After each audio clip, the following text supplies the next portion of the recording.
I think we're ready. Okay.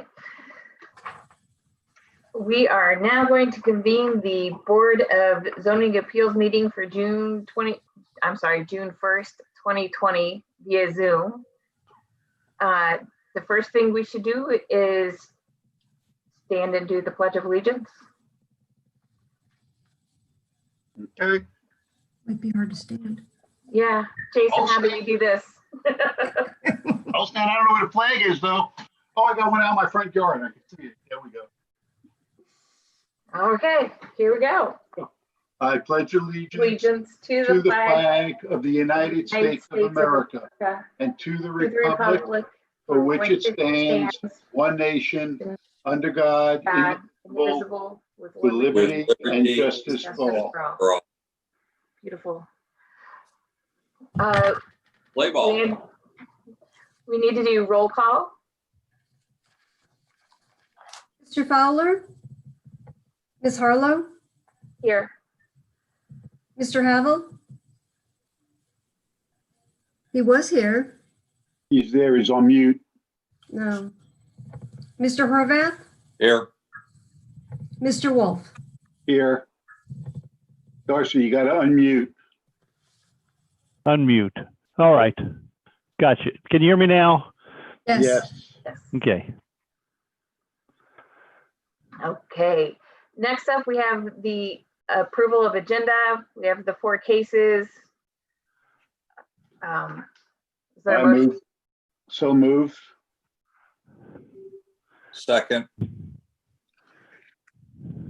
Okay, the agenda is approved. For the swearing in, if you are giving testimony today, raise your right hand and repeat after me, or I'm sorry, in the affirmative. Do you affirm that you will tell the truth and nothing but the truth? I do. Thanks, Brian. Madam Chair, I think you'll have to do that with everybody as they show up. Okay, that was going to be my question. Wasn't sure how to do that exactly. All right. So our first appeal is BZA 2020-03, variance approval for wall signage at 11924 Montgomery Road. Okay, and then Jason, there may be somebody from Hold House Signs in the waiting room. If you can find out, that would be the applicant for this case. I'll go ahead and present the staff report though. You should all have a copy of that. It's 2020-03. This is related to a sign request for a Donato's on Montgomery Road. I'm gonna see if I can do this. Nope. I was gonna share my screen to show the graphic. I don't think we have graphics for this. So I can make you a co-host so you can share your screen. Okay, that'd be great. Also, do you happen to know a name of someone that might be? I just looked through and I don't see a name. It's just somebody representing Hold House I've Sign. communicated with Amy from Holt House Signs, and Okay. she didn't say she wasn't going to be here. Okay. I do not have an Amy, and the attendees can raise their hand to talk if they have anything to say. They have a little button. That's the only button they have. And I don't see anybody with their hand raised. I don't see any. Okay. Okay. What button is that? All right, let's see. We'll go ahead with the presentation. So this is this is the location of the Donato's. This is Montgomery Road. I believe this is Enyart. And this is where Donato's moved in a couple years ago. They currently have a building mounted sign here and a freestanding sign. I believe it's either this one or this one, but they do have a freestanding sign. And they have a building mounted sign here. There's pictures of this in the staff report. The request is to have an additional sign on the side facade here. And the zoning resolution, because this is not a corner lot, only allows for building signage on one or the other. They could have chosen either one they wanted because of the way that this building faces towards Montgomery, both of these. We told them this is the main entrance. They can put their sign here. This faces Montgomery Road also. They could put their sign here. So they chose this one. And then their problem is that they chose to put their freestanding sign over the service entrance to their restaurant. So they get customers trying to come in their back door, basically. So they're requesting a variance to allow additional sign here. The sign over this facade was 32 square feet. They're proposing to put another 32 square foot sign here. It's the exact same sign. And the building on this facade where they put their sign, they were allowed to have 129 square feet of wall signage based on 1.5 times the length of this building, 1.5 square feet times the length of the building. They could have had up to 129 square foot sign. The two signs together would be 64 square feet, so it'd be significantly less than what would be allowed just on this one facade. Additionally, they would be able to have a much larger sign on this facade if they removed the one from here.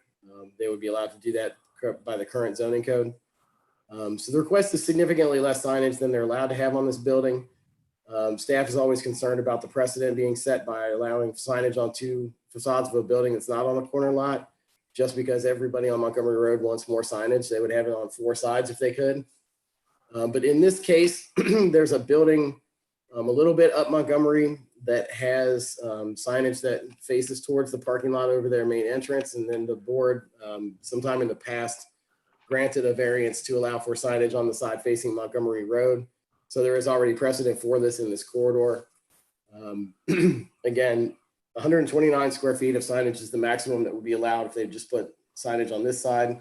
The two together would be 64 square feet. This is a variance based on practical difficulties, not on hardship or undue hardship. And those standards are on page 2 of your staff report. If you have any questions, I'd be happy to try and answer them.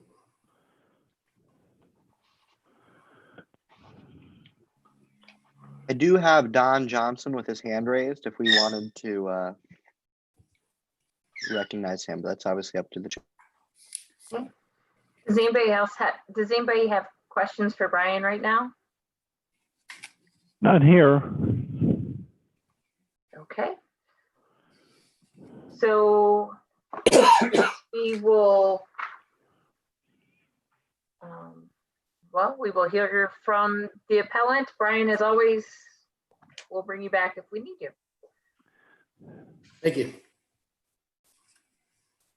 If you are for this appeal, I believe it's Don Johnson who has his hand raised. You would like to unmute yourself? I've allowed him to talk, and if we need to swear him in, we can bring him in via video. Okay, can you hear me? I can hear you, Mr. Johnson. Can you hear me okay? Yes. I couldn't visually see you. Were you sworn in? Do you affirm to tell the truth as you speak? Yes. Okay. Can you please state your name and address for the record? Don Johnson, my home address, 2300 Estate Ridge Drive, Cincinnati, 45244. Thank you. Please proceed. Okay. We had to choose where to put the sign, and we chose the broadest part that faced Montgomery Road, thinking that we wouldn't have much of a problem with people finding the entrance because of the ground sign. And unfortunately, from the day the store opened, we've had customers coming around to the back door and actually coming into our kitchen. And, that's one problem. And that even occurs to today. We've also had customers, tell us they're driving north on Montgomery Road, and because they don't see the sign on the building, they miss the entrance. So after they come by the entrance, they see the sign on the north side of the building, and they make a quick right into the service road behind it. And, they kind of are a little angry that they had to make that quick right. At nighttime, because our windows are dark, tinted, it doesn't look like anybody's there. And unbelievably, we've had people actually, coming to pick up their pizza, pull into the center, not know where we are, and call us and one of our employees will come out the front door, and then they'll realize where we are. And then the last final thing I was going to tell you is that when we were getting our, approval, we dealt a lot with Deputy Chief Harold Gregory, and we have a sprinkler room in our space, and he's taken several groups of firemen up to show them the sprinkler room and the valves and stuff. And every time he's come up, he said, it is really hard to figure out where your front door is without so those are just some of the incidents, and we certainly think it would help our site. So that's my 2 cents worth. I appreciate your time. Sure thing. Does anyone from the board have questions for Mr. Johnson? I have a couple questions. This is Darcy Havel.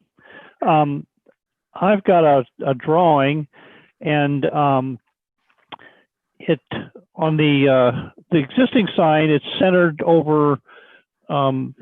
It looks like some doorways. On the new sign, it's off to the side of the building. Is that actually the entrance that the sign is above? Where we want it, yes. The sign on the where it is not located now, it is on the side of the building, and that's over our space where the front door is, over that side where the front door is. It's not directly over the front door. The front door, there's a kind of a gable that goes up, and where the front door is a little to the left of that gable. I don't have a picture, but anyways, makes sense. Yeah, kind of. I just wondered why the sign wasn't centered right under the gable. Because it's going to be a two. Eventually, we only have half the space.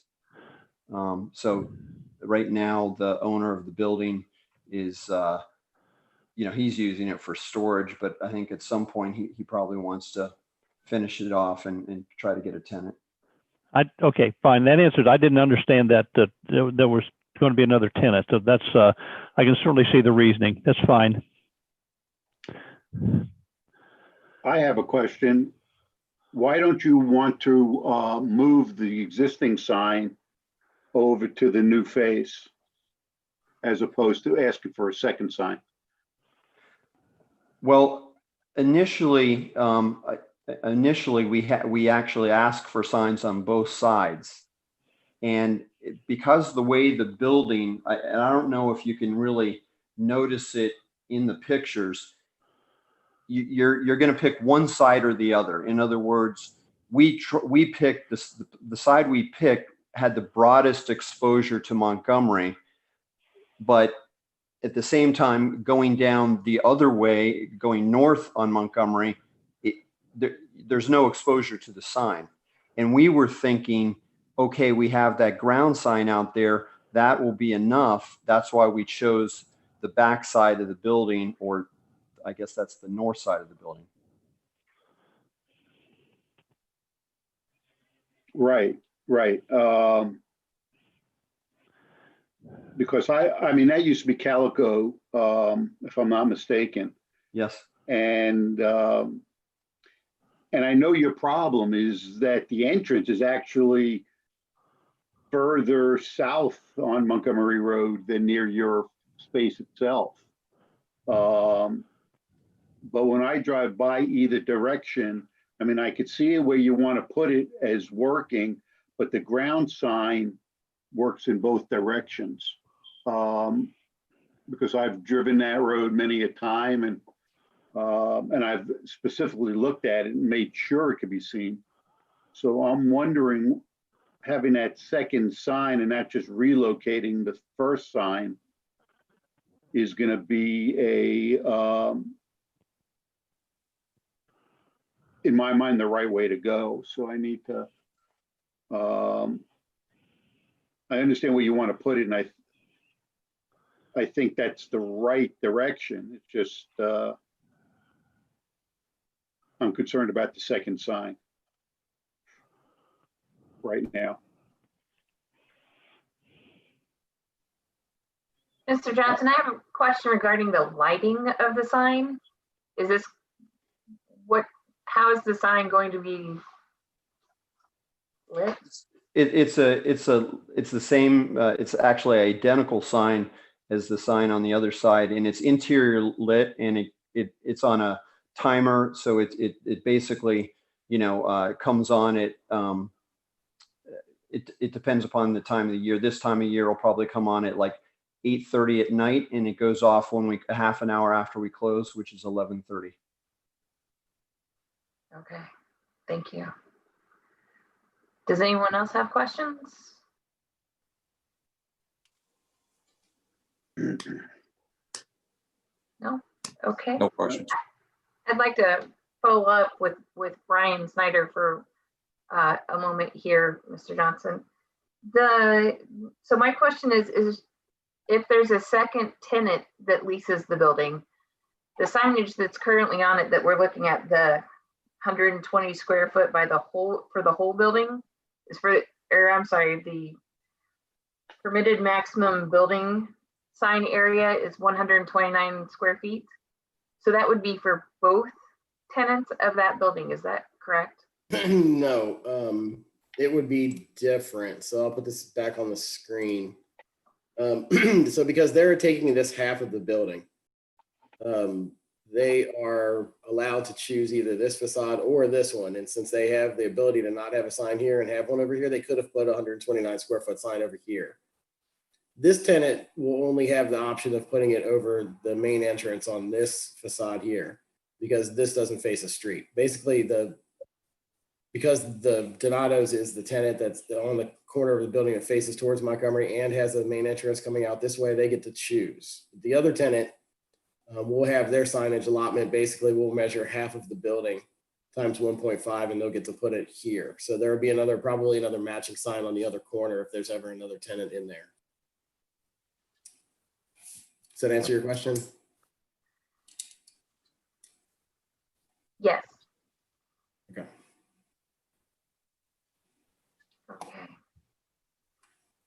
So, Mr. Johnson, at this time, we're going to see if there's anybody else who wants to speak if you're finished. I'm going to assume you are, unless you raise your hand. Is there anyone else here to speak on behalf of this appeal?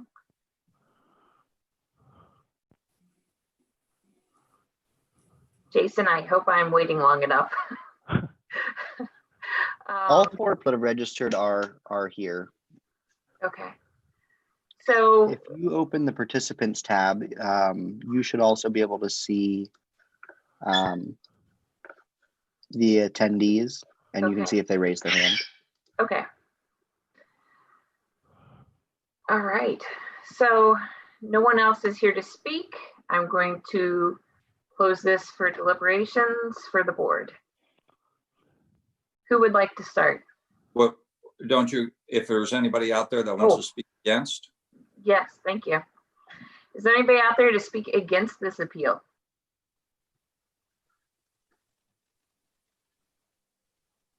Okay, I see no hands raised. So we will now close this for the board to deliberate. Okay. I'll just take a cut at it right now. Given the fact that they are significantly undersized relative to what's permitted for the building, and that there is precedent elsewhere on Montgomery Road per Brian's comments earlier, and the fact that on my first time visit to Donato's, I experienced what a lot of customers experience, not knowing where to go and going in the wrong place. I would be very supportive of this additional signage and really don't see any downside to it being put up.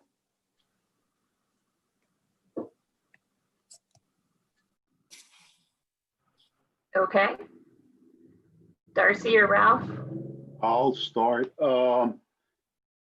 My thinking is, as I've driven by this thing so many times, I've looked at the ground sign coming from the north. I've looked at the ground sign coming from the south. The sign that's on the back of the building, to me, is not the appropriate place for a sign, period. and it should be in the front of the building.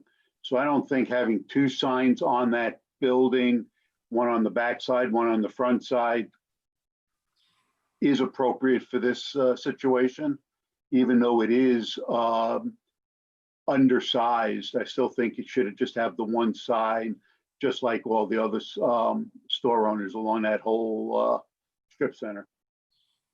And I'm not for having a double sign on that building because I don't think the backside is the right place, period.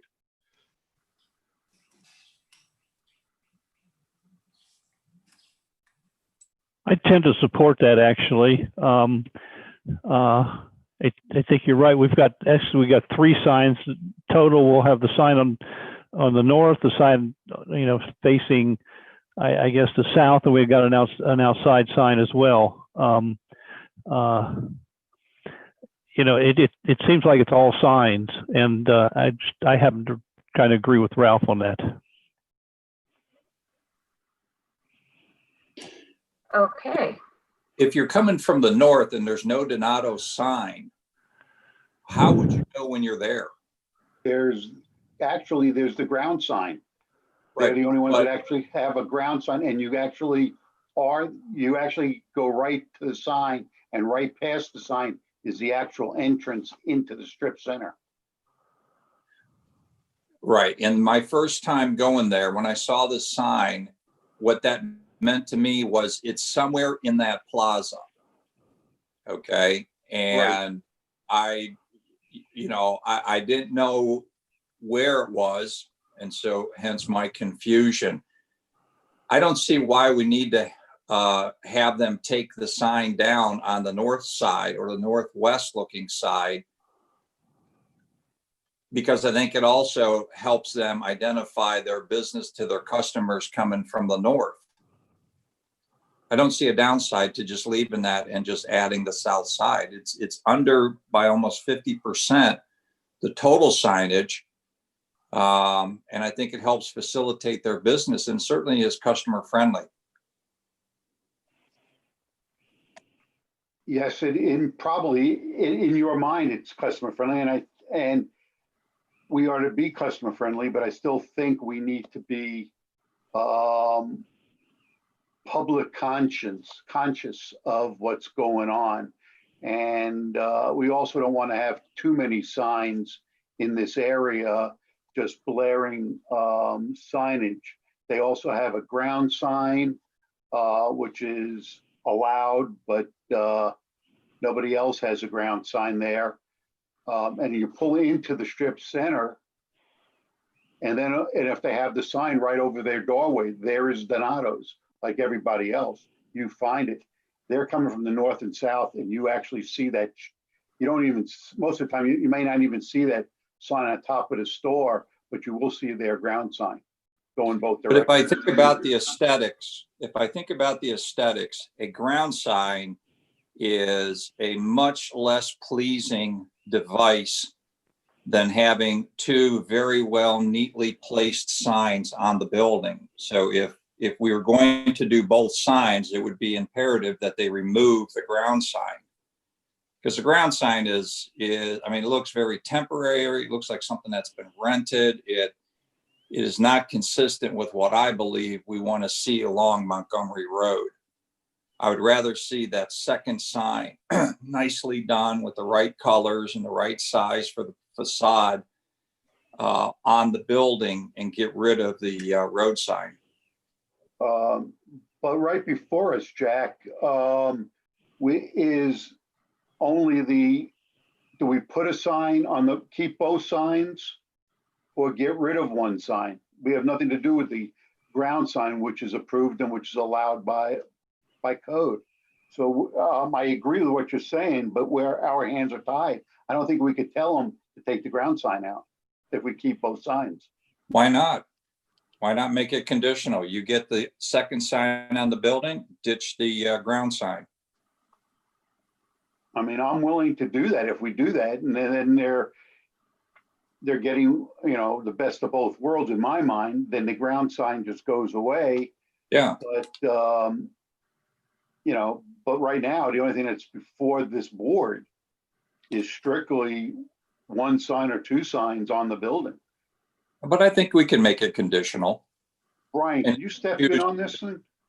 If they choose, no, I really love my ground sign, okay, then you don't get a second sign on your building. I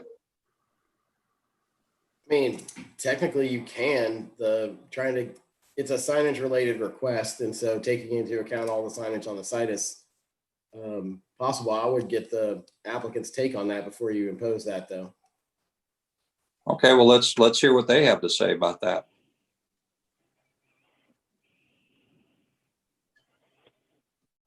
And we still got our applicant. I see Mr. Johnson's hand is raised. Jason, do you need to do anything to help him speak?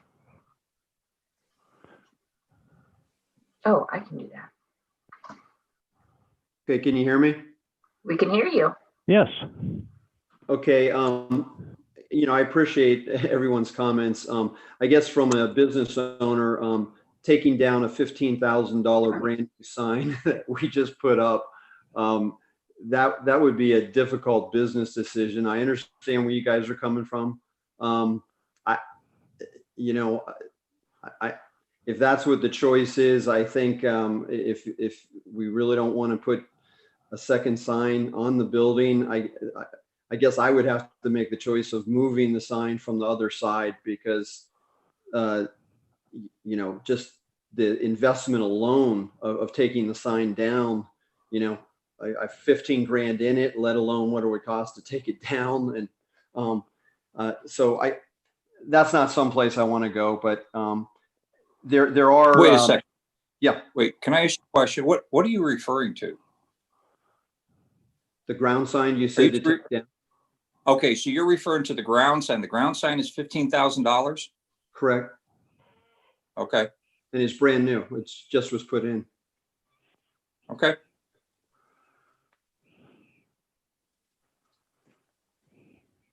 Go ahead, continue. I'm sorry. I was just needing some clarity on what sign we were talking about. That was my choice. I think I would, if it's not going to be approved, I mean, I'd have to just go back and relook and say, hey, is it worth moving? It's going to be probably at least a couple $1,000s to move the sign from one side to the other between the electric and everything else I have to get done.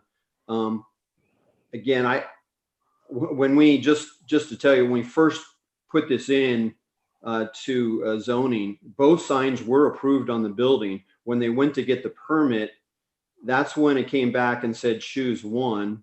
And I understand everyone's comments.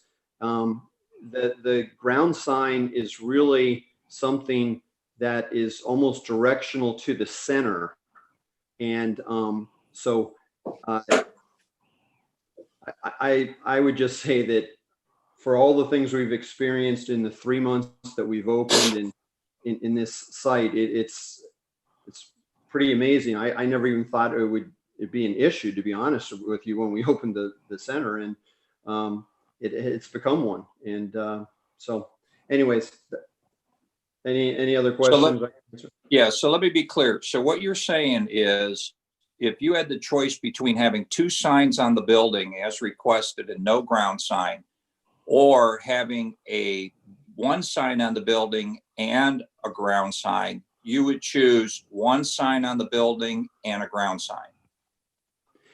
Yes, I would. And, okay. And the reason, and just so you know, there's the cost side of it, and that's significant. I mean, it's a big investment that I just dropped down the drain, basically. Secondly, is the ground sign is also got a message board on it, and that's important to tell guests if we have a new pizza coming up, if we're hiring for people, etc. So it's a different function than the wall sign, or it's a totally different function for the sign. Okay, good. Thank you.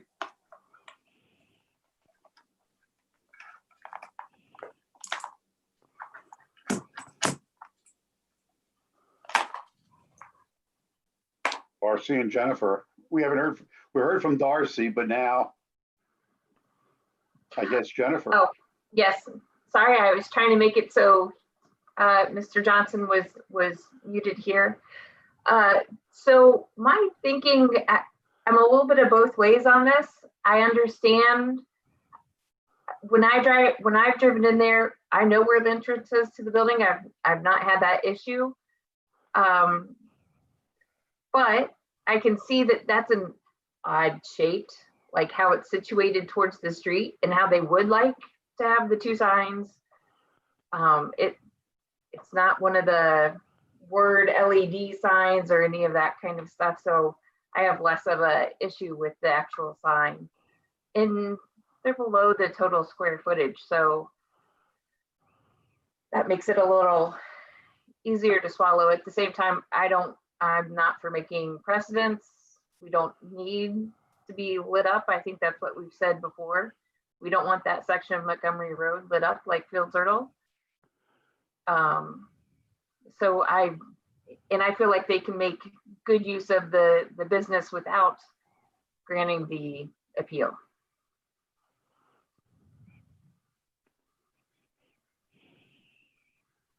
Now, are you saying to move that sign onto the front of the building where they're now proposing?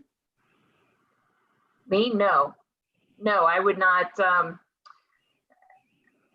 And having heard from what Mr. Johnson said in my reading, and Brian can correct me if I'm wrong, but if this appeal fails, their choice is that they can move the one sign they have over to the other side of the building.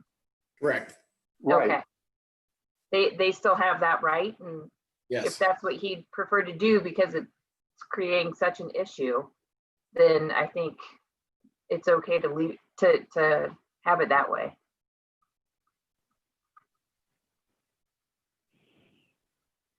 Okay.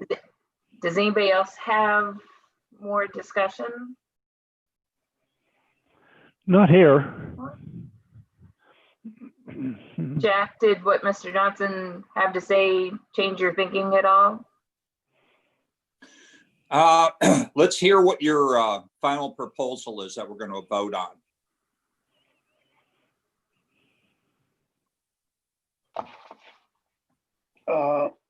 I guess I can make one. I'm going to think about this here.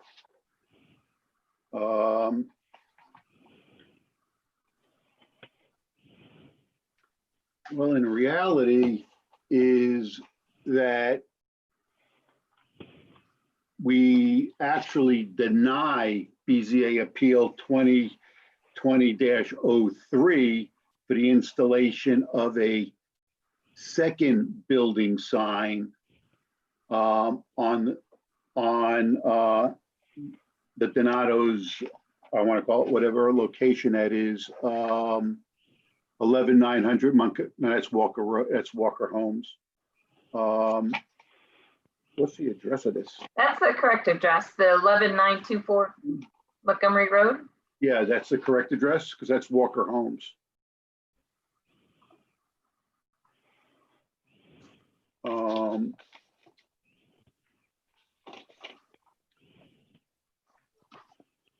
Yeah, that's the only address on all of this stuff here. 11900 Montgomery Road. There we go. That we deny the appeal. And the owner is technically allotted. We just deny the appeal. He is allowed to move that sign and put it over there without even coming to us after that. Does anyone second? I'll second.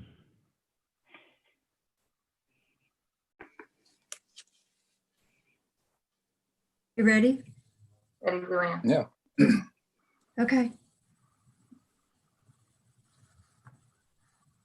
Mr. Wolf, Aye. Mr. Horvath, Agree. Mr. Hevel, Yes. Ms. Harlow. Yes.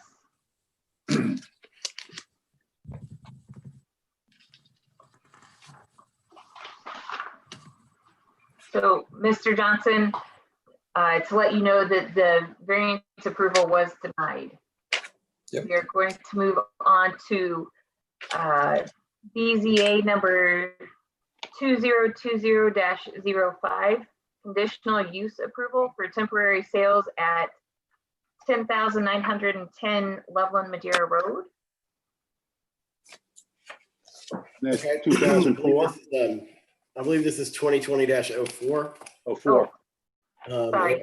The conditional uses for a transient vendor in an F-light industrial district. Let me see if I can do this again. So here's the site. It's on the southeast corner of Twaitwee and Loveland Madeira Road, and this is where Lebanon Road comes off of Loveland Madeira. The site is this gravel parking lot here, driveway onto Twaitwee, and then also connects up to the strip center here. This has been the location for Blooms and Berries for a number of years. It's received several transient vendor approvals through the years by this board. The last approval was for 5 years before they had to come back and ask for approval again. So the 5 years was good, was to allow the transient sales for the seasonal flower and produce from June 15th through September 30th of each year. It included the erection of a 20 by 4,800 square foot tent and some signage. In the 5 years that the location has been open, I've not received any complaints. I'm not aware of any other complaints that have been received, which indicates that the flower sales is operated in an orderly manner. I've not heard any different. And the current request is basically to continue with the exact same operation. The same site plan that's been used for the last 5 years is what was submitted with this request. No changes to the operation or anything else. In reviewing the findings for transient vendors, there's 9 of them. They begin on page 2 and go to page 3 of the staff report. I have no issues with any of those. I don't see any issues with any of those. So at this point, I'd be happy to answer any questions. Does anyone have questions for Brian? Yeah, Brian, this is exactly the way it's been for the last 5 years? Correct. Okay. Yeah, I was in on the original one, yes. Anyone else for Brian? Okay. If you are here to speak on behalf of this appeal, please raise your hand so we can show you how to do it. Okay. Wow. And Jeff Probst is the applicant.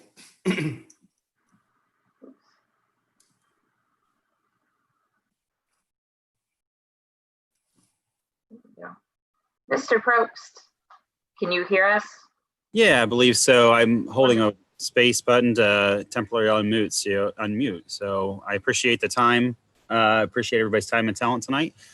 Proud to be a part of the community there, and happy to answer any questions. I feel like we're getting excited for our season here, and would love to be back with your guys' blessing. So what can I answer for you? Wonderful. Well, before we get started, did you do the affirmation to tell the truth and nothing but the truth? Can you hear me now? Yes. Yes. Okay. I have not, and that is not a problem. I swear to tell the truth and the whole truth and nothing but the truth. Okay, thank you. And then can you state your name and address for the record? Sure. It is Jeffrey David Probst. My home business is at 9669 South State Route 48, Loveland, Ohio, 45140. And I'm happy to provide my home address if you'd like. I think that's fine. So Mr. Probst, did you have any other statements that you wanted us to make in consideration of your appeal? Nothing specifically. I feel like, having been there 5 years, I hope that everybody's had some familiarity with our business in the summertime. There was a period of time before that 5-year period that we were there as well too. Our lease got interrupted. We went off site for a while, but we were happy to get back there about 5 years ago. So nope, I'm happy to answer any questions, but just like I said before, happy and proud to be part of the community. And it's always nice to see our township customers down there. Everybody's always excited to have us back. Wonderful. Board, does anyone have questions for Mr. Probst? I do. According to the record or according to the staff report, are you going to be operating the same hours that you have been operating for the last 5 years, or is that going to be changed? Ralph, I believe that's correct. We should have the same hours. I think we actually even pad those hours just a little bit. We close at 6, and I think the staff It's reports say we 7. close at 7. I think we put a little buffer in there, but we don't really run after hours or anything. We open at 10, I believe it's 10 to 6, 7 days a week down there. So we're pretty tired at that point in the day. It's time for us to come home. No, I've shopped there before, so. We appreciate it. Thank you, Ralph. Does anyone else have questions or comments? No questions. No questions. Is this a request for another, like a 5-year extension? Is that what we've got here? Is that for me to answer? Yes. Yes, yeah. Okay, yeah, sorry. Yes, it's 5-year extension. That's how it was presented to me, that these come in 5 years. As I understand it, we're considered a transient vendor. I guess there's no seasonal vendor like opportunity there, because that's how I view myself more. I'm not really like a door to door. We just set up seasonally. But if that's the category we fit in, then we're happy to comply. And yeah, 5 years is the request on the table at this point in time. Thank you. Thank you. All right. There are no other questions for Mr. Probst from anyone? No? All right. Thank you, Mr. Probst. If there's anyone else here to speak for this appeal, please raise your hand. I see no one. If you are here to speak against this appeal, please raise your hand. Again, I see no one, so we will adjourn to discuss among ourselves. Board, is there any questions, thoughts about this? I'll go first this time. My personal thought is they've been there for quite a long time. It's a large spot and it always seems to do well. So I'm all for it. I don't have any issues. And I'll go ahead. I agree. I mean, given the alternative of just looking at a big old gravel spot versus supporting a local business person and putting some traffic in that area, I'd be fine with it. I'm all for it because, like, first of all, I said I shopped there before, and he runs a nice, clean business. And according to Brian, there's never been any trouble there. So, another 5 years, I'd like to see him there. And Mr. Chair, if I could, the 5-year time frame was created by the board. It can be any time frame that the board would like it to be. I think that there were instances in the past on this site, not with this operator, but with a different operator, where they were given in either 1 or 2 year increments. But I believe that Mr. Probst made a good case last time, and that's why you got the extra hours from the board and the 5-year time frame. If you want to do top 5 years again, you can do 1 year, you can do 5 years, you could make any number of years that you wanted. That time frame for the approvals before they have to come back to the board is completely up to you. Okay, thanks, Brian. So what is the desire of Mr. Probst? Well, it sounded to me like he'd like as many years as you want to give him. Okay, all right. I mean, I don't see any reason why not. That's a wise person right there. Thank you. I mean, unless he turns it into a biker bar, I don't think there's a problem. I think I'm in the wrong area for that. Yeah. So yeah, if I may, I love being in the community there. That Symmes Loveland area has been really good to us. It's got my career started as a whole. We've gone back to the farm and really built that area up, built our farm up as well too. And a lot of that we have to attribute to just how supportive the community has been. And, I appreciate those kind words about us running a clean business. It's just, I don't know. I got my start there, and I just feel like there's no way to do it except for to support your customers with the best products and just making sure that they're just taken care of. So if there's, I would not be opposed. It would be tremendously helpful for long-term planning for us if I knew that as long as I can get the rent there, that I'd be welcome back for 7, 8, 10 years or whatnot. I don't want to overextend my welcome, but I also want to respect everybody else's time. And so, however, I'm happy with the 5 if that's where everybody's comfortable with. But if if you guys are setting up the terms, that's up to you. So I just appreciate the positive and kind words. Thank you. Thank you. I myself tend to go with the 5 years because that's a pretty good length of time, and yet it allows a review after 5 years of the property. And I don't see it as a big hardship.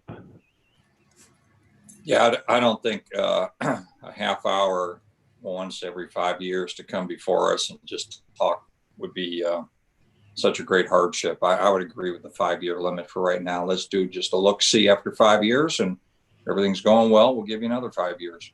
Mm-hmm. I'm fine with 5 years. I think this is one of those vendors people like to see when you see the blue and white tents out there. So I'm fine to go longer if anybody else is on that page, but I'm happy to stay at 5 years also. Yeah, I'm all for 5 years. It's, it's almost like a lease you're getting from them and getting from us too to operate in 5 years. So, and then you're just renewing the lease in a way. Okay. So it sounds like we're all in agreement to move forward with this. Can you just restate the proposal so we can take a vote on that? Yes, someone needs to make a motion, or I can make a motion to approve BZA case number 2020-04, conditional use approval for temporary sales at 10,910 Loveland Madeira Road. Does anybody second? Up for 5 years. For 5 years, correct. And operate per the last 5 year hours of operation, I guess. So we could keep that in there. Mm-hmm. For the last 5 years hours of operation. Does anybody want a second? I'll second that. Okay. Elaine, let us know when you're ready. Okay. Mr. Havel, Yes. Mr. Horvath, Yes. Mr. Wolf, Yes. Harlow. Yes. Thank you, Mr. Probst. Your motion has been approved. We will now move on to BZA case number 2020-05, a variance approval for a detached accessory storage shed at 8889 Remington Road. Brian? Yes, so this is a variance request in an F light industrial district. See. So this is the property here. This is Remington Road, and this is Loveland Madeira Road, the other end of it, I believe. Zooming in on the property. This is the house that's the subject of the request here. The request is to put a shed in the front yard of the existing single-family home.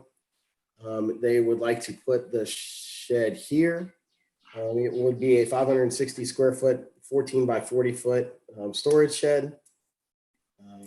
The shed would be 11 feet 1 inch in height and set back about 10 feet from the northern property line. This used to be right away, I believe, of Loveland Madeira Road or Glendale Milford. I can't recall which, but it's an old paper road right away before they moved the road up here, Remington Road up here. Actually, that is Glendale Milford Road, isn't it?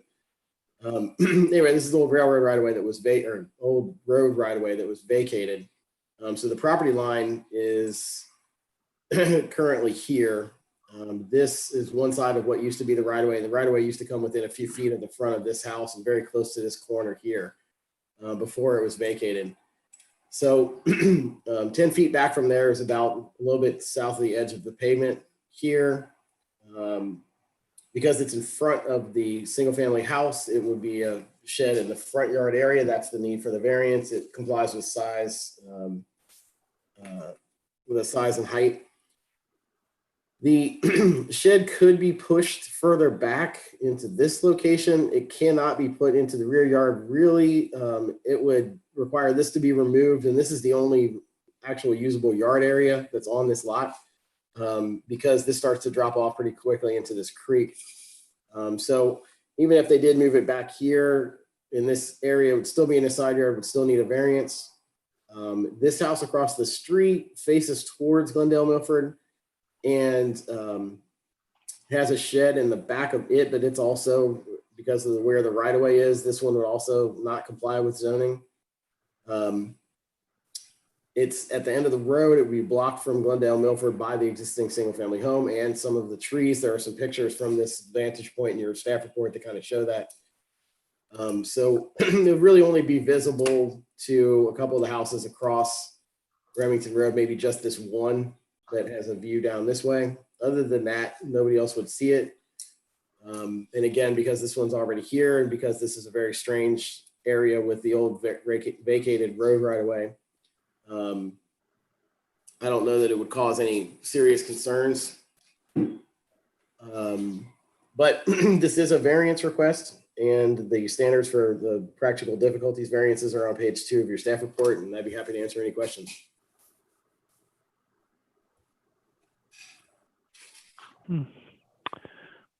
So Brian, you say this is zoned light industrial?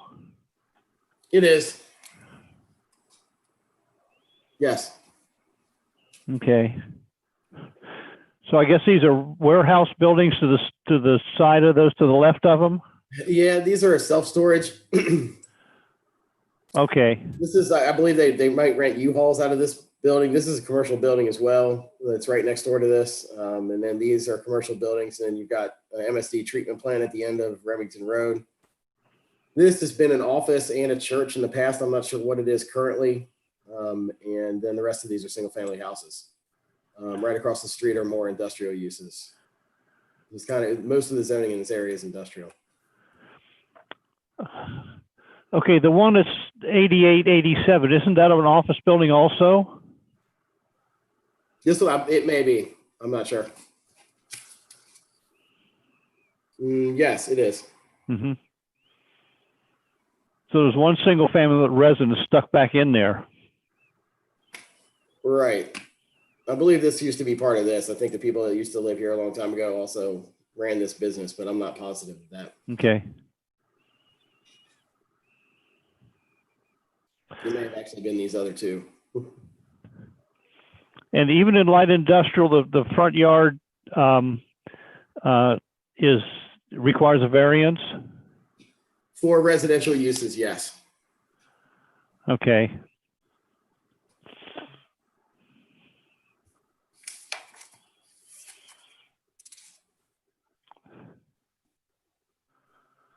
Do you have any more questions for Brian, Darcy? I'm sorry? Do you have any more questions for Brian? I'm fine with what we've got. Okay. Does anyone else have questions for Brian? Uh-huh. No, I'm fine. Okay. If you are here to speak on behalf of this appeal, please raise your hand.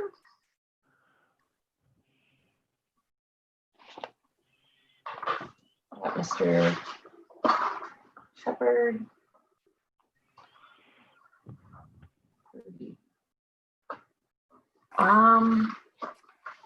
I only see 2 attendees. Are either here on behalf of Mr. Purdy?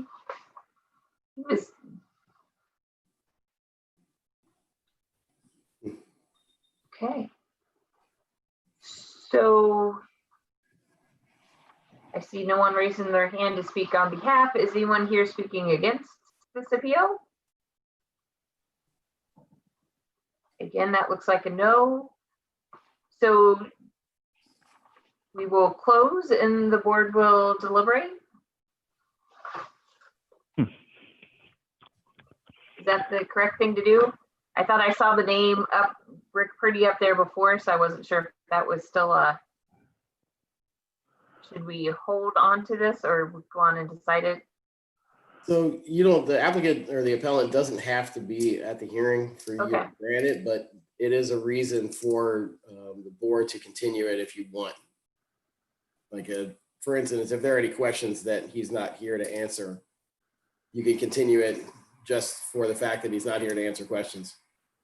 Okay. What would we like to do? Does anybody want to move to continue, or do we want to talk? I don't have any questions. I'd like to just go ahead and resolve it today. Okay. Ralph or Darcy? I'm fine resolving it today. Well, I'm a little uncomfortable without having testimony, but I don't see a real reason not to go ahead. Okay. Well, let's move ahead then. Who would like to start us off? Go for it, Jack. I mean, given that area and given the circumstances, I mean, I read through this and got it up on Google. I'm okay with the request. I think there's no practical downside. It's not like this is sitting on Loveland Madeira Road in the middle of a residential area. This is a pretty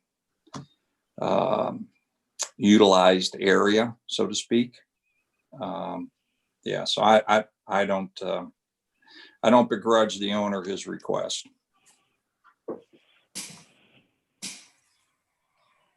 I tend to agree with Jack.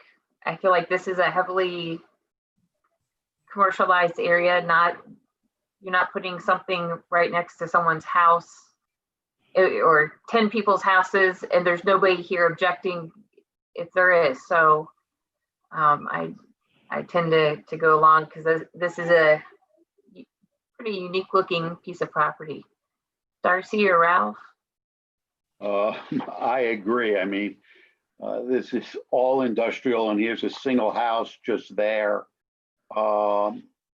And in reality, this is now a private drive. And even though where the address is, is actually not even facing the real street, is front of the house. So I don't have a problem approving a front yard variance like this. I don't have anything further to add. Okay. Who would like to make a motion?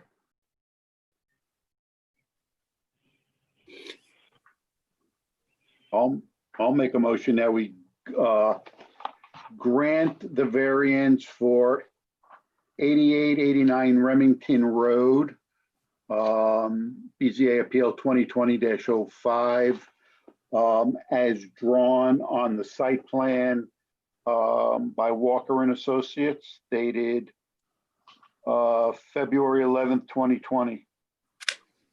I second. Okay, Leanne, whenever you're ready. Okay. Ms. Harlow, Yes. Mr. Havel, Yes. Mr. Horvath, Yes.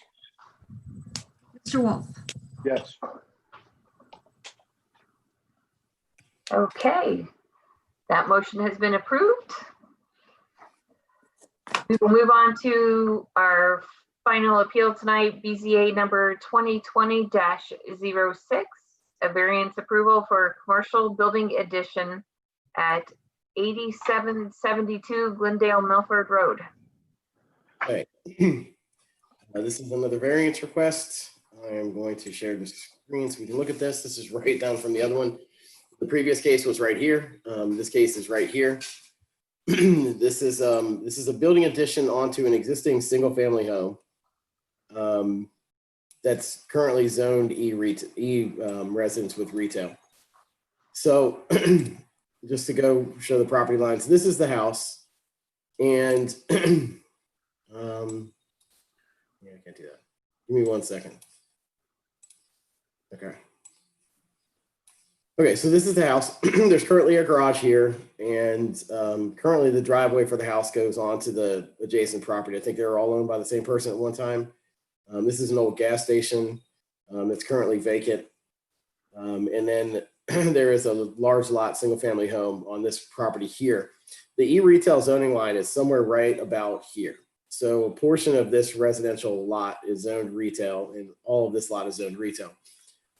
This had been, I believe, some kind of office, or maybe a contractor's, maybe somebody might have lived here, had an office in the building, and then the contractor storage was in the area behind it previously. This request is for a 2,100 square foot, 1-story addition that would go onto the back of the building. I believe the whole addition would be a recording studio. And I believe that the offices would be in the building as well. And then there may be somebody living in the house as well. The applicant can clarify that for sure. But I know that the addition portion is for a studio. Because the lot is surrounded by residential use properties on these two corners, because this is a residential use, transition regulations do apply. And so that's the purpose, the main purpose of the request is the fact that there are enhanced setbacks on both these property lines because of the transition. And then there are boundary buffers that are required, at least on this little corner and on this whole property line, because of the transition between commercial property and property that's used for residential purposes. Go back to the aerial so that you can see what I was talking about. This driveway kind of comes around this garage.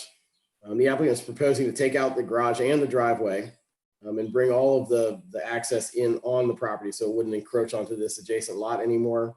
Construct a new driveway from this portion back, and then have the parking area back here behind the addition.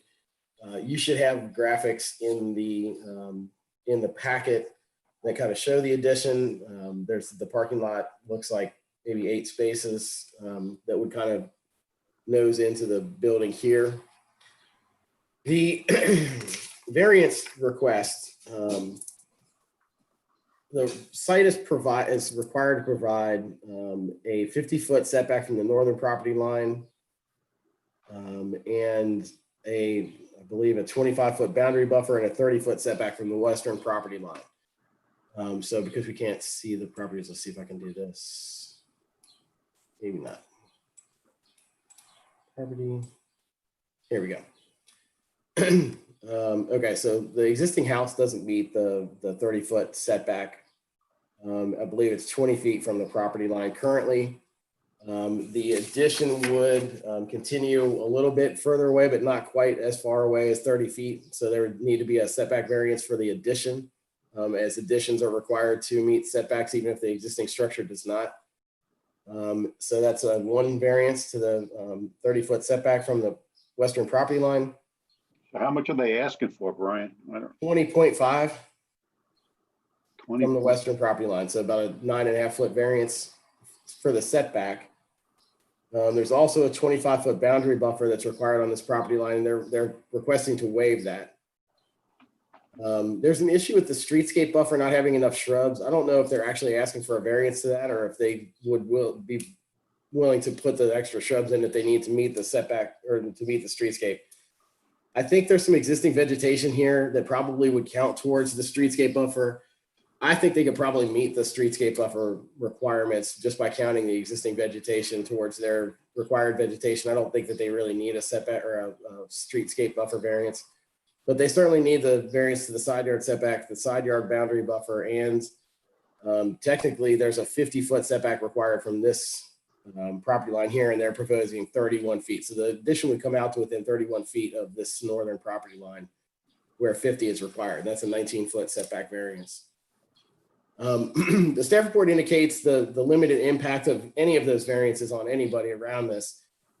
This is a commercial property here, and the back of it is mostly part of this commercial development here.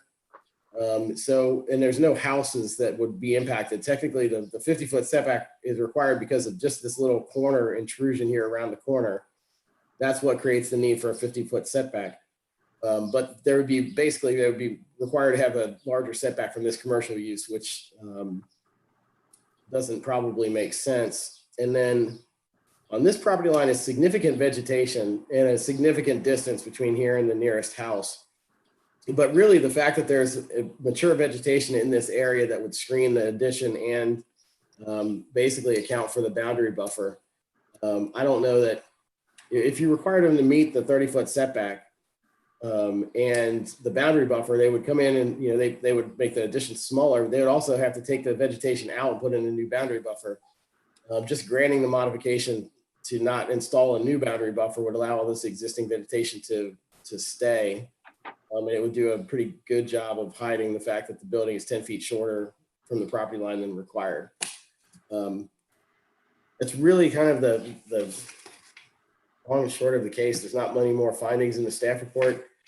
All the regulations that we discussed are on page 3 of the staff report. This is a practical difficulties, and those standards are also on page 3 and page 4 of the staff report. So if you have any questions, I'll be happy to answer them. So I just want to understand, on the northern property line, they're going to be asking for a 19-foot variance. Right. And on the western property,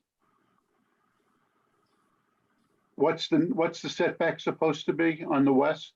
30 feet for buildings. And they're proposing 20.5. Yeah, so they're asking for, okay. 9.5 feet. Right, 9.5 feet. Okay, that's right. Again, you know all these numbers and where they put it from. The 50-foot setback isn't actually required from the vast majority of this property line because this is not a residential use property. So I just wanted to make that clear. This little portion here is where the 50 feet have to be provided. Over here, they could be within 20 feet of the property line, and that's what the standard rear yard setback for the retail district is. So it's a significant variance, but it's a very small area. Yeah.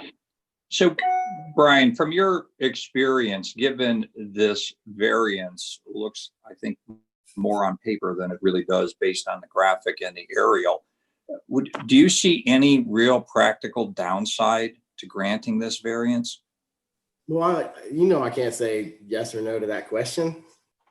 It doesn't hurt to ask. I mean, so what I said was that it's a very minor variance to the 50-foot setback in the rear. That's more of a technicality just because these property lines wrap around. And as I said, on this side, the what's there now probably serves as a better boundary than if they had made the building 30 feet and put in a standard boundary buffer and planted it today. So practically, this is probably a better buffer than they could provide. And just given the setback from here to this, the fact that part of this property is zoned retail.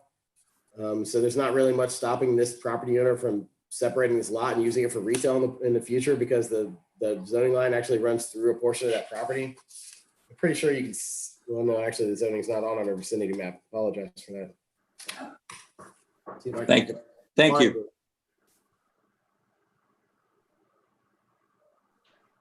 Okay, does anyone else have questions for Brian? Oh, sorry, go ahead, Brian. Just really quick, this is the property line here, and this shows the zoning line is, I don't know, probably 100 feet into this residential lot. So the first 100 feet of that lot are already zoned retail. So probably not much of an impact, Mr. Horvath. And the boundary barrier is already pretty mature from what it looks like in the photographs. I believe so, yes. And it does show up in the photographs, right? Yeah, okay, thank you. Brian, isn't the Indian Hill boundary right there pretty close to that? Yes, it is. It's right here. It's this little bit darker line right here. And this property on the other side of that is Indian Hill green space. Okay. Well, also the west of that would be Indian Hill also. Right here. Okay.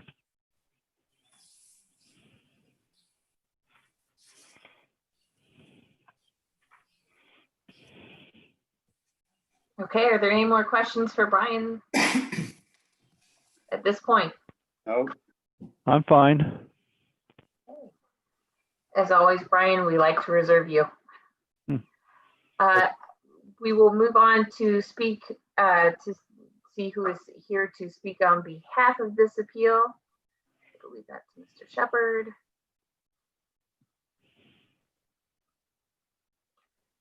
Mr. Shepherd, Hello. are you here to speak on behalf of this appeal? Yes, Okay. Do you affirm that you will tell the truth and nothing but the truth? I do. Thank you. Could you please state your name and address for the record? Brent Shepherd, 8730 Remington Road. Thank you. Please proceed.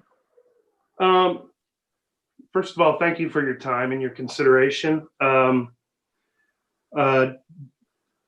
I was going to say some of the things that Brian already said, as far as that the house is already closer to the west boundary than the addition would be, and the garage is already close to the north side, and the driveway is already there. We're just making it better.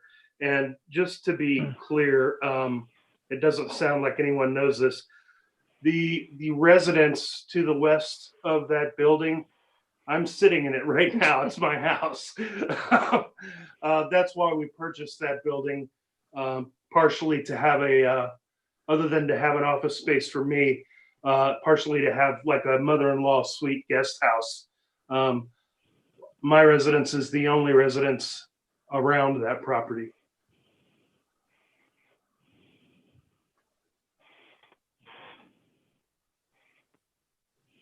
Okay. Yes, no one else knew that. Does anyone have questions for Mr. Shepherd?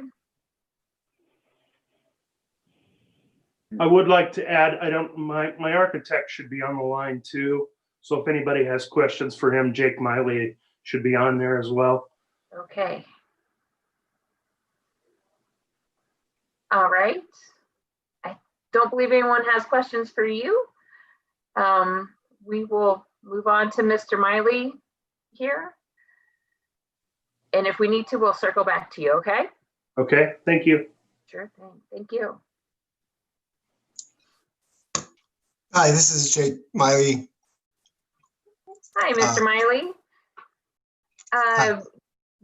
Do you affirm that you will tell the truth and nothing but the truth?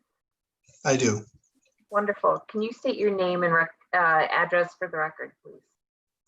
Jake Miley, 3 Picardy Court, Bowling Green, Ohio. Thank you. Please proceed. Yeah, thanks for hearing the case. I know in the staff report there was some questions about orientation, and I think with the use of the space and the required parking, that is kind of heading into the building. I think it's the least impact, from the road, and the most kind of efficient use of the drive and the parking and the least, square footage of parking that we could, get onto the site. And so I'm certainly open to, if there's any questions, for me as well. Okay. Does anyone from the board have a question for Mr. Miley? No. No, I'm fine. Okay. All right. Thank you, Mr. Miley. I believe that's all. Is there anybody here to speak against this appeal? Please raise your hand. That looks like a no. So we will close to hear discussion. Ralph, would you like to start? sure. I don't have any problem with this. Is working on a tight lot, but to grant the 2 variances. And if you go in the back of the staff report, we do have 7 questions in a way, or concerns that we have to ask ourselves. The first is, can the property in question yield a reasonable return or be used in a beneficial way without the variance? At this point, no, he's trying to maximize it the best he can to get the most parking or the beneficial of the parking and adding a new building out there to be used. And it is close, he's asking for the variances. Are the variances substantially deviation from the zoning code? In this case, no, even though he's asking for substantial distances, we're playing with inches on one side of the building, and so I don't consider that to be too bad of a concern. 3, would the essential characters of the neighborhood be substantially altered, or will the adjoining property suffer substantial detriment as a result of the variances? The answer to that is definitely no. In my mind, this is all about my mind. Will the variances adversely affect the delivery of governmental services? No, you still have garbage removal, sewer disposal, and water lines. Did the property owner purchase the property with the knowing of the zoning restrictions? That I cannot answer. The owner's the only one that can answer that question. Can the property owner the owner's predicament be feasibly alleviated through some method other than the variances? Possibly, maybe if he added up on the building as opposed to adding out, but the building still would not be in compliance. The existing building won't be in compliance. So adding up still wouldn't answer the question there. Will the spirit and intent behind the zoning requirements be observed substantially justice done by granting the variance? The spirit's still there. Is not going to be causing any detriment to any of the surrounding neighbors. And plus he's cleaning up the space and making it look nicer. So I think it's a win-win for everybody here. Thank you, Ralph. I would agree with Ralph. I think that's a really good assessment. Same here. I have nothing to add. Okay, I also have nothing to add. Would anyone like to make a motion? I'll move that we grant the 2 variances for BZA 2020-06 on 8772 Glendale Milford Road. The first variance is a 9-foot 9'6" variance off of the west property line for the construction of the new building, and a 19-foot variance off of the north property line. Also, the boundary buffer on the western property line. Oh, and so it's a 3rd variance, actually. Correct, right. So we'll change that to 3 variances, and cleaning up the buffer on you said the north property line? Western property line, I'm sorry. I second that. Leanne, when you're ready. Okay. Mr. Havel, Yes. Mr. Horvath, Yes. Mr. Wolf, Yes. Ms. Harlow. Yes. Thank you, Mr. Shepherd. Mr. Miley, your request has been approved as written. Enjoy. You are dismissed. We have some other clerical things to discuss, which brings us to old business. We're going to hear the case for the Indian Hill Shooting Club on July 6th. Okay, And we'll do that at the township most likely? We're gonna try, yes. They only want to do it in person Oh, okay. because they want to be able to cross-examine. Cross-examine us? People that are coming, I guess. I don't know. So yeah, they want to exercise their right to have the board meeting more like a court proceeding, which is their right as a quasi judicial board. If any applicants or members in attendance are represented by attorneys, the attorneys do technically have the right to cross-examine anybody that speaks to the board. But we're the judges. Correct. That's right. Should we bring our robes? No, don't. I don't know. Brian, is there any more cases? I'm the only undergraduate here, so I mean, Darcy will wear her doctorate, so it'll. There may be, just given the fact that we're all working from, remote locations, we were all sent home early today because of the protests at the courthouse. It's possible that there's another case that just hasn't hit my desk yet, but I don't believe so. So I think the only thing right now would be the Indian Hill Shooting Club Okay. for July. Okay. I guess. So was it, excuse me, 1 second. I obviously missed the March one. That was the first one down the pike. Was that an emotional meeting by chance? Yes. I don't know if it was really an emotional meeting. They thought it would be a slam dunk, and it never really was a slam dunk. And then their neighbors showed up. Yeah. Are we going to have the attorney present there? Yes. Is that going to be safe in that room? What do you mean safe? You mean because of the social distancing? Yeah. No. We'll have to spread out and maybe we'll just have to have people come in one at a time. I don't know. We'll have to work something out. We don't need a sheriff. Police have met in there and they've done social distancing. But again, they haven't had anybody to their meetings. They've had them closed to the public. Yeah, I mean, because We would just have to. We're gonna have to move apart too.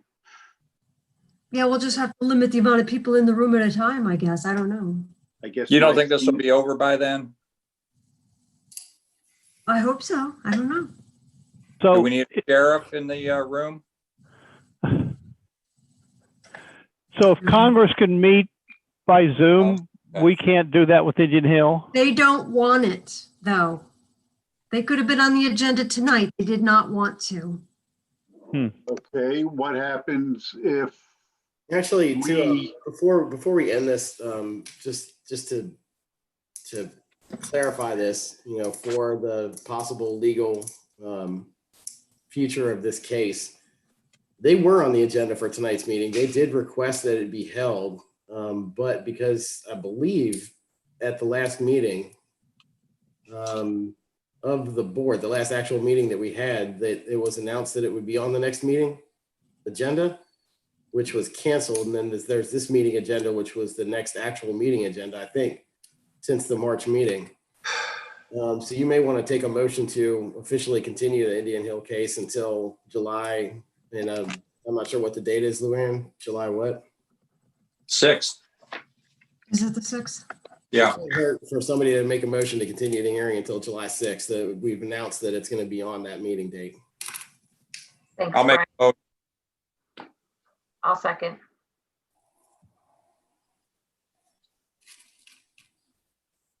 Okay, do we need to vote on it? Yes. Okay. It's the 6th. Okay. Ms. Harlow? Yes. Mr. Havel? No. Mr. Horvath? Yes. Mr. Wolf? Yes. Okay, so that's the official continuing of the Indian Hill case until the July 6th, you said? July 6th meeting. Yes. Yes. Now, this may be more of a semi-legal question, but what happens if we all decide that cases are breaking out here of the virus and we decide we're not going to have a meeting in person? Well, so then if the board or the township decides that it's not safe to have the meeting in July, it would be the same as this meeting where it would just be, the decision would be made to hold it on Zoom rather than in person. And I assume that Luann, you would inform Indian Hill that that's the way the meeting is going to be and they could request another continuance or Correct. they could participate on Zoom. Okay.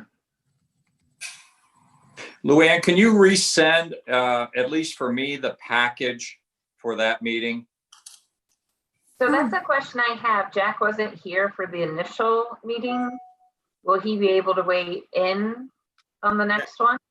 Since the attorney for the township is going to be in attendance at the July meeting, that would be a very good question for him. Okay. At the very least, though, I would suggest that, Jack, if you are interested in participating, at least read all of the minutes and the staff reports and look at all of the graphics for the case and come prepared in case it's the opinion of the attorney that you can participate since you brought yourself up to speed on the case. Yep. If he says no, also be prepared to not participate. Okay. All right. But Luann, you'll get that to me soon? Yes. Yes, I just wrote myself a note. Good. Okay, so then we can't do the minutes then. We don't have a quorum, right? Do we? Who's on the minutes besides me? Let's see. Don't you need just three? We have 3 of us. Okay. Yeah. Me, Mr. Havel, Hilo, yeah. Mr. Fowler's the only one that's not on it. Okay. Yeah. Did we have any new business? We kind of skipped over that. Oh, I'm sorry. No, I don't. Okay. Yeah, administrative matters. I make a motion to approve the minutes of the March 2nd, 2020 meeting. I second. Whose phone? Mine, guilty. My friend has the same ring. That's my wife's. Every time she texts me, she wants to make sure I hear that she's texting me. So there we go. Sorry about that. Okay, Mike, I take a vote, right? On the minutes? Yes. Okay, Ms. Harlow, Yes. Mr. Havel, Yes. Mr. Horvath? Yes. Abstained. Oh, I abstained? Yeah. You were- Okay, I abstained. Yeah. And Mr. Wolf? Yes. Okay, so Jennifer, I'll send the minutes to you. I need you to sign them. Okay. I'll give you a return envelope. Oh, okay. Fantastic. And And then, Will be coming too. I'm sorry. The resolutions I'll be sending to you too, as soon as I Okay. come up. Okay. Wonderful. I have a question. There's been some additional documents submitted by Indian Hill. Are we going to receive a copy of those? The only I saw was a letter. They'll- I've only they'll- received. We've gotten some letters. You talking about letters from people that live in those condos across the river? And but Indian Hill also answered with a letter too. Is that correct? Correct. I will, yes, I will, with your packet, you'll get that. Okay. But the letters, I wrote them back and told them that they need to come in person to be part of the testimony. Okay. Based on reading through the minutes, I mean, there seems to be a mixture of issues that are trying to be worked. Well, Mr. Horvath, before we get started on that, we don't want to debate that case tonight. No. Can I make my point first, please? I'm Sure, sorry. I'm sorry. I thought you were going to get into the. No, my point is going to be in the meeting next time, who is going to facilitate or who's going to be the one to keep it on track to the issue that's at hand, which is the variance for the zoning board? Jennifer, How does that take place? it's Jennifer that controls the meeting. Jennifer. Okay. All right. Eat your Wheaties. Yeah. Jennifer is the Chief Justice. That's right. Okay. Go, Jennifer. Woohoo. Sorry, So she Jack, can wear her robe. preempted you. and her white curly hair type of thing that they wear in England. There we go. That's all I got. I've got one comment. I like the Zoom meetings. I don't know about the rest of you, but I think it works pretty well. That's my vote. Well, they're civil, so. Because we It could does always take a mute lot them. of emotion out. Well, you could always mute them. Sure. Okay, Right? we have to move to adjourn. Are I you move we moving? adj- I move we adjourn. Second. So- Okay. All in favor? Aye. Aye. Bye. Good night, everybody. Good Night. night. Good night. Everybody. Have a great Thank night, you, all. Jason.